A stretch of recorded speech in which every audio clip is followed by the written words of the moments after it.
This video is brought to you by Raycon.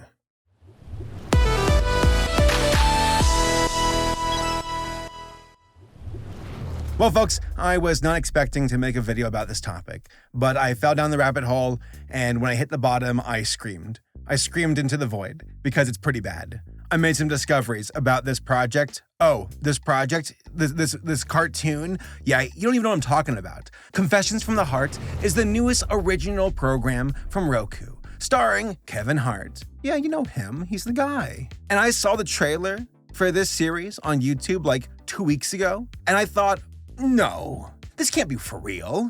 It looks terrible. How are you promoting this without being embarrassed? How are you not imploding from cringe right now? How are you unironically slinging this garbage to viewers? It doesn't look real. It looks awful. And I made the grave mistake of peeling back the layers. Because what I discovered was that this show was a ploy to sling NFTs as well. Oh, there it is. It's a Trojan horse, a terribly disguised, poorly animated, motion capture, with nightmarish faces, Trojan horse. And within the Trojan horse are 10,000 Kevin Hart NFTs that look just as bad. And I also made the mistake of going to the Discord for this program. Yeah, there was a Discord they're promoting. They're like, yo, guys, look at our website. Look at our funny animation. Look at our Kevin Hart NFTs, because that's a thing that every celebrity wants to get on and get their money and then rug pull you. And also there's a Discord because community, there's a bunch of buddies with their money being tricked into buying NFTs. I'm being abrasive because I hope that the folks who are listening, the ones who are tempted to buy NFTs, especially with something like Confessions from the Hart, it is a scam. Do not fall for it. I literally was in the Discord, in the voice chat, muted, listening to this guy who is like hired to promote the NFTs for Confessions from the Hart. He's like, yeah, I've been working with Kevin Hart. He's a great guy. Oh, he's been really excited about this. He really wants to promote this stuff. No, he does not. That's not his Twitter as far as like him using it. That's a publicist, a social media manager, an agent. Somebody is using his account to promote garbage, which, by the way, does not absolve him from responsibility, because he obviously has to sign off on this garbage. But him being like presented like, yo, it's your boy, Kevin Hart. I love NFTs and the metaverse. It's totally me telling you this right now. No, it's not. That's not him. I refuse to believe that. But also, shame on you, Kevin Hart, for promoting this garbage. Look at the show. It's and look at the NFTs. Look at everything. It's all so bad. All of it, just from top to bottom. I digress. I joined the Discord. I'm just going right into the story. I joined the Discord and I was listening to this guy going on, I've been working on this project. Kevin Hart, he's a big fan of NFTs. He can't wait to sit in the metaverse and watch his own specials with other NFT holders. Because if you own a Kevin Hart NFT, you get Kevin Hart tokens. You might be able to talk to Kevin Hart on Discord, or so you're told. And he's going on, talking about the value of the NFTs. Oh, they're gonna go places. Ethereum will bounce back up, guys. This time it surely will. And we have to change public perception when it comes to celebrities and NFTs. And I said, I finally took myself off mute. I said, excuse me, if I may, I said to these folks, I said, hey, have any of you actually watched the first episode? The show that these NFTs are based on? I had at that point. And they were like, no. Like there was like 20 people in the chat and nobody said, I've seen it. And the guy who was like the manager here, the one who's in charge of trying to like trick people, he's like, well, no, I haven't seen it yet, but I'm really confident about it and I'm gonna watch it later tonight. I'm like, no, shut up. Shut your dumb mouth. You're talking about investments and value for something you haven't even seen yet? Snake oil salesman, liar! I was pissed. So I did some digging about this show because there's rumors that it was supposed to be a Quibi original that Roku picked up. By the way, there are Roku originals too. Okay, sure, Roku, why not? Right up there with AMC Plus and Slippin' Jimmy, right? But Confessions from the Hart, it's a show that takes audio like segments from Kevin Hart's like Instagram TV podcast called, I believe, Straight from the Hart. It's like an amalgamation of different like audio clips from podcasts and stories that Kevin has done on Instagram TV. And It kind of reminds me a bit of Shorties, watching Shorties, kind of. It's not exactly the same. For those who don't know, that's a cartoon series that was on Comedy Central back in the day, where you had like these baby narrators, like adults voicing the babies, and there'd be like excerpts of like stand-up routines from comedians with animation provided for it.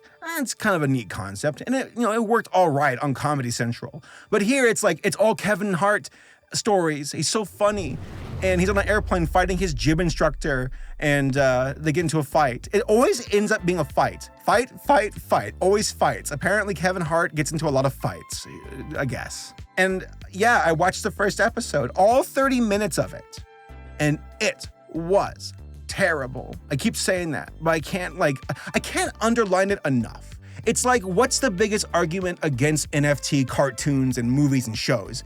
Usually the cartoon movies or shows, surprisingly. Just watch it for like 2 minutes and you go, oh, that's bad. I shouldn't waste my money on this. And you shouldn't. I beg you all, to all the folks who are listening, do not waste your money on these charlatans. So all of this is like centered around this big old company push from Kevin Hart with like something called Heartbeat and then like LOL Network, which by the way, they like put their company shout outs in the episodes because that's classy. And it's all focused around Kevin Hart, this larger than life celebrity. And yeah, it's like this company, all these tendrils of this corporation sticking out being like, it's the Kevin Hart multimedia company, video games, NFTs, movies, shows, podcasts, TikTok, Instagram. It's like, oh my God, it's just one guy, who cares? And of course, NFTs manifest in all of this. And I can't help but feel that this was an idea that was pitched like a year and a half ago, back when Ethereum was like not crashing. Now it's crashed. You can buy one Kevin Hart NFT of the 10,000 that are available for $65 US, equates to like, I think 0.055 Ethereum per Kevin Hart NFT, which like, who wants a Kevin Hart NFT? So much of them selling these NFTs, it's based around, it's an investment. It'll be worth something someday. This thing that has no actual value, like it's not a commodity at all. This is gonna be worth something someday, but also you're part of this exclusive club of like-minded buyers and you can talk to Kevin Hart on Discord maybe. Never. I also discovered that this show was made by like one guy. Like there was a director and like 17 producers, but there was one guy who animated all of it. And usually when I'm like, oh man, this poor animator who suffered like a tight deadline or had restrictions or a low budget. No, I don't feel it this time. I looked at this guy. His name is like Chris Broadway Romero. And I found him on IMDb. I found him on Instagram. And he's like the rise and grind, like, yeah, NFT bro, part of the metaverse. Look at me. I'm working here with the big celebrities. And I can make motion capture animation. Look at it go. Look at my models. Look at the interactions. Look how good they are, quote unquote. I want to take these characters made in 3ds Max, rendered with Final Tune, then format them with Adobe Character Creator. Look at them go. So fluid, so wonderful. One person, one guy made this, and it wasn't, again, some crazy deadline, I'd imagine. It's like, can we do this for the cheapest amount possible? Hey, what about Broadway? Can he do it? Sure, make him do it. That way we don't have to spend any money. It's like basically like whatever. We're just gonna make money from tricking people into investing in NFTs with a show where the focal point is to get people to buy NFTs. Not the show being good, not that at all. It's not good whatsoever, but to trick people into buying this garbage. So yeah, that's where we stand.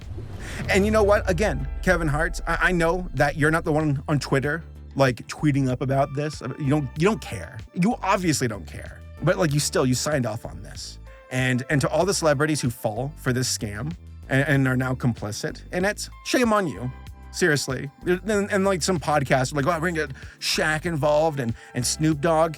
Yeah, whatever. They're looking for folks to trick other consumers, like people who aren't celebrities, who fall for this, into wasting their money on this scam. Look at Ethereum, it's crashed. These NFTs, worthless. They've always been worthless.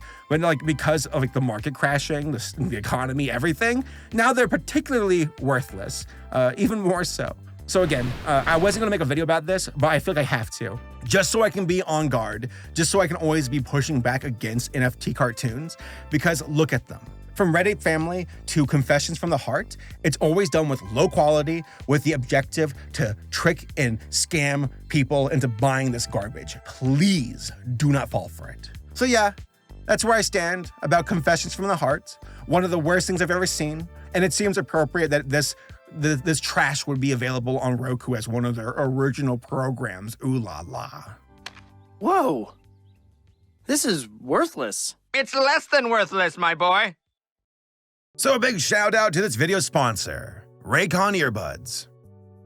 Guys, I'm literally recording this video like right before going to the gym, and I got my earbuds in my pocket, charged up and ready to go. I can't work out without them. I need to be blasting the Metal Gear Rising soundtrack in my ears and feel the nanobots coursing through my veins. My Raycons have become a staple of my daily routine for the past 2 years. I use them at the gym, while doing chores, while going for walks, and they last my entire workday. They have a long battery life that can go up to 8 hours at a time, so I never have to worry about inconveniently stopping to recharge my earbuds. Plus, the recharging case is very potent and bumps the charging capacity of my Raycons to 32 hours. Like, I can see why Raycon's everyday earbuds has over 50,000 5-star reviews. That's because Raycons are priced just right. You get quality audio at half the price of other premium audio brands. They have noise isolation, a rich bass to the sound, seamless Bluetooth pairing, earbud tap functions like pausing the songs by tapping twice on the Raycon logo, and of course, these optimized gel tips for the perfect in-ear fit. Check it out, guys. They don't budge.